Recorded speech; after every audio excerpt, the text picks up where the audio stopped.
and welcome. I am Gimba Umar. Tonight, hope for improved electricity supply in Nigeria gets a boost. Federal government signs MoU with the United States towards funding and technical support for the sector.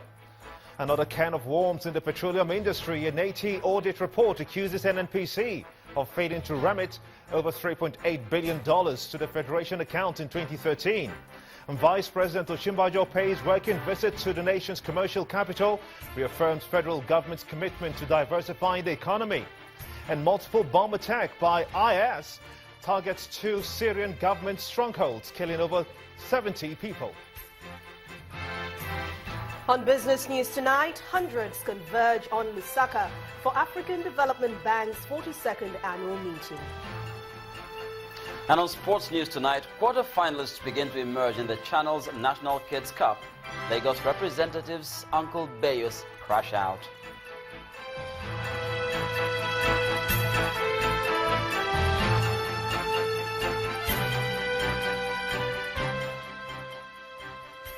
We'll begin tonight with a partnership agreement between the government of the United States of America and Nigeria to improve electricity supply in the country. At the signing of the Memorandum of Understanding, the U.S. Ambassador to Nigeria, Mr. James Entwistle, said that the partnership is aimed at opening up business opportunities, as access to electricity will reduce the cost of doing business in Nigeria. The partnership, which is expected to ignite and inject $9 million annually into the sector, will also provide technical support to the electricity distribution companies.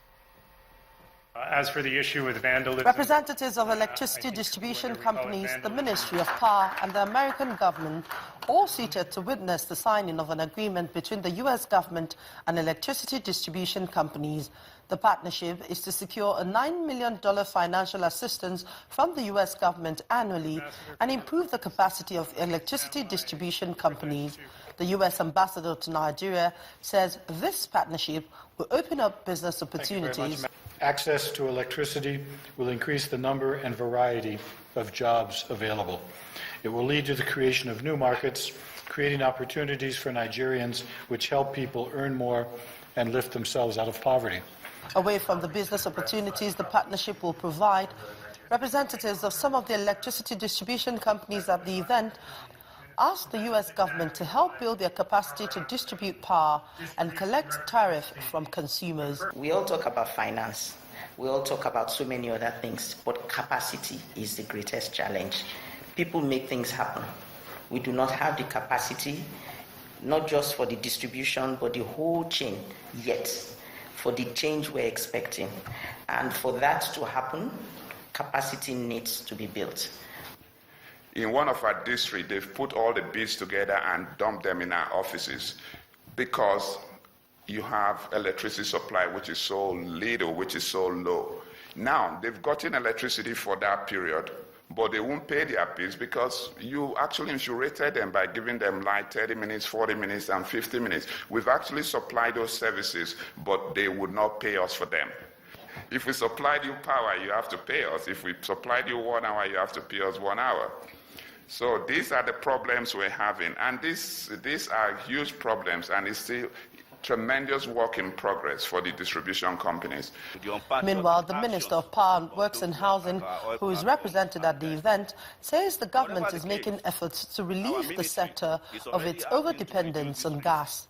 We are working hard to stimulate the use of solar, and we are accelerating plans to complete Zungeru hydropower plant, the Kasambila hydro plant, the Gurara hydro plant, and conclude the procurement plan to start the construction of the Mambila hydro plant.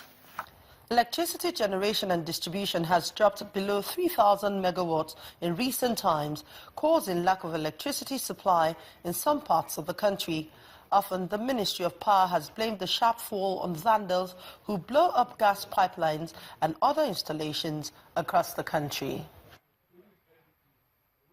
The audit report by the Nigeria Extractive Industries and Transparency Initiative, NATI, is accusing the Nigerian National Petroleum Corporation, NNPC, of refusing to remit $3.8 billion and 358.3 billion naira to the Federation in 2013.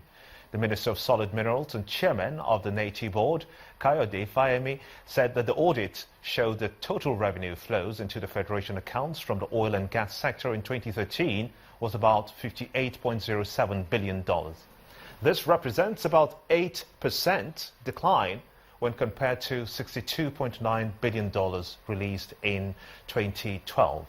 Mr. Fayemi said that the decline was attributed to the drop in oil and gas sales following divestments of the Federation's equity in some oil mining leases, OMLs, crude oil losses as a result of destruction of production facilities, pipeline vandalism, and crude oil theft. Fresh revelations by the Nigerian Extractive Industries Transparency Initiative, NATI, presented by the chairman of the board, Dr. Kayode Fayemi, was a stark reminder of how much Nigeria's revenue has gone down the drain without accountability. The NATI chairman read out staggering figures unremitted by the Nigerian National Petroleum Corporation, NNPC. The audit revealed that NLNG paid the sum of $1.289 billion as dividends, interest, and loan repayment for 2013. NNPC acknowledged receipt of these amounts, but did not remit it to either the federal government or the Federation. It is important to also note that the 2013 figure brings to $12.9 billion the total NLNG payments received by NNPC between 2005 and 2013, but not remitted by NNPC to the federal government or the Federation. A long list of discoveries. This is not the first time the audit body is showing huge discrepancies in the nation's fiscal coffers. Neither is it the first time it will be providing recommendations. The federal government should conduct a comprehensive investigation into the divestments of Federation assets by NNPC to MPDC. A scientific technology such as fingerprinting should be put in place to track Nigeria's crude oil trade to check oil theft. NNPC should discontinue alternative importation arrangements and limit itself to export of crude and import of refined products. The 2013 report, which should have been released late 2015, also urges the National Assembly to enact critical legislations to ensure transparency in the nation's extractive sector.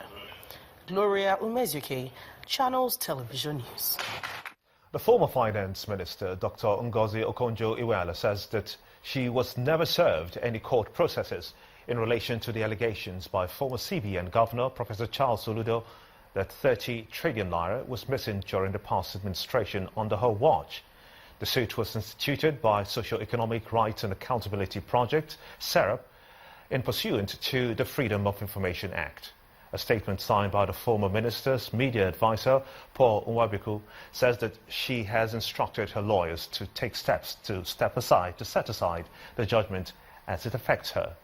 The statement adds that the decision of SERAP to anchor its case on the allegedly baseless and unsubstantiated allegations by former CBN Governor, Professor Charles Soludo, that 30 trillion naira is missing confirms SERAP's alleged dubious motives and its role as a tool for politically motivated actors. A federal high court will, on May the 25th, decide if it will vary the bail application handed down to the former National Publicity Secretary of the People's Democratic Party, the PDP, Mr. Olisa Metu, to enable him travel for medical treatment abroad. Counsel to Mr. Metu, Mr. Onyechi Ikpeazu, made an application praying the court for the release of his client's international passport. Mr. Metu is asking for 5 weeks to enable him take care of what he describes as a back ailment sustained during his stint at the Kuje prison. However, the prosecution counsel, Mr. Silvanus Tahir, who strongly opposed the application, said that even though the court has jurisdiction to grant the prayer of the defense, the prayers were not properly made. He also said that the medical report submitted before the court on behalf of the accused person was not certified, even though it is a public document which emanated from the National Hospital. In the meantime, the Lagos State Magistrate Court sitting in Ikeja has ordered the remand of the spokesman of the Goodluck Jonathan campaign organization, Mr. Femi Fani-Kayode, for another 21 days on an alleged 1.5 billion naira fraud. Magistrate Bola Oshusomi made the order after entertaining a remand application brought by the Economic and Financial Crimes Commission, the EFCC. Counsel to Mr. Fani-Kayode, Mr. Wale Balogun, however, opposed the application and argued that the application was a breach of his client's constitutional rights. In her ruling on the matter, the magistrate dismissed Fani-Kayode's arguments on the basis that he failed to exhibit any documents before the court to show that he had already been charged before a court for the alleged offence.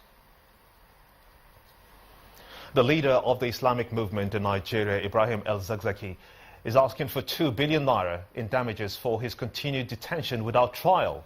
El-Zakzaky and some of his followers were detained by the police after their clash with a convoy of the Chief of Army Staff, Lieutenant General Tukur Buratai in Zaria, Kaduna State, on December the 5th, 2015. In a suit filed against the Department of State Services, the DSS, the Attorney General of the Federation and the police, El-Zakzaky also sought a court order restraining the respondents from further violating his rights in any manner.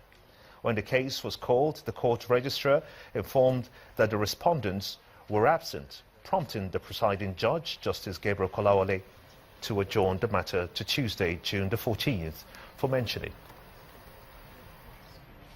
We're challenging the illegal detention of our clients since the 14th of December.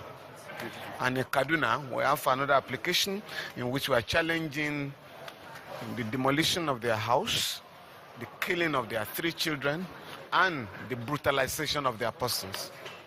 And we're asking for damages. In what sum, sir? In both, we're asking for 2 billion in Kaduna and also here. In part 2, after the break, is the first in our series reviewing the Buhari administration's 1 year in office. So today, we're looking at the political landscape.